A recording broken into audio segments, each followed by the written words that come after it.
changes in the 1st century BCE. This resentment, this burning resentment between the allies of Rome and Rome itself, reached a crisis point in 90 BCE, when the resentment over the allies not having Roman citizenship rights, despite fighting in their armies and despite paying Roman taxes, became the social war. It's called the social war because in Latin, ally is socii, S-O-C-I-I. So it's actually the Allies' War. Anyway, the result of the social war was that freeborn Italians on the peninsula and allies were granted full citizenship status, which was great. However, there were problems afoot. The old model of Roman farmers putting down the plough, taking up the sword, fighting for Rome, by the 1st century BCE was almost irrelevant because there were so few Roman farmers. The rise of large-scale farming as a result of the influx of slaves, amongst other reasons that we've discussed previously, meant that this model really didn't work anymore. Add to this that the most prominent general in Rome, Gaius Marius, he implemented a reform.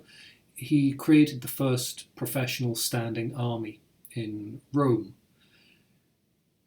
This meant that these soldiers were not soldiers part-time. This was their profession. They were paid and they were armed by their commander, and consequently they were very loyal to their general rather than to Rome. So, for example, in the modern day, most soldiers are paid by their government and they are loyal to their country. In Rome, whilst there was obviously a loyalty to Rome and to all that Rome stood for, the man who was paying them is the person they were loyal to first. And these soldiers were promised at the end of their service they would be given land. So, of course, it was very much in their interests to fight for their general, to be successful, because at the end of their time in service, they would get a piece of land when they were no longer soldiering. Who would this annoy? Well, of course, the majority of the Senate was made up of landowners.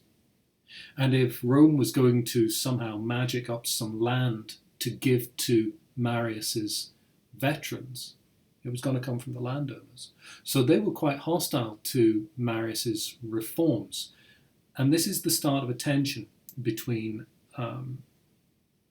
individual generals who command armies, professional armies, and the Senate. But we'll come back to that. A word on this influential general-soldier relationship. Underpinning Roman society was a client system. This involved a patron, a patronus, usually an influential or financially, economically well-to-do person, or somebody with power of some kind, being supported by clients, people who had very little economic, political, military power, whatever. And it worked in a very, very straightforward way. If a client, for example, was in court, they were taken to court.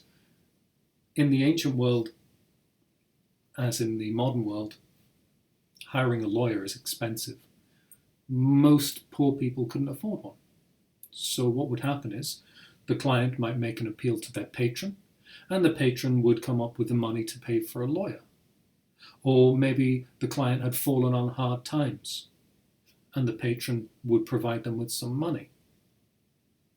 The other side of that particular coin, though, is that the patron would use their clients for a number of reasons, primarily for their career. If they wanted a career in politics, they needed to have certain candidates receive certain amounts of votes.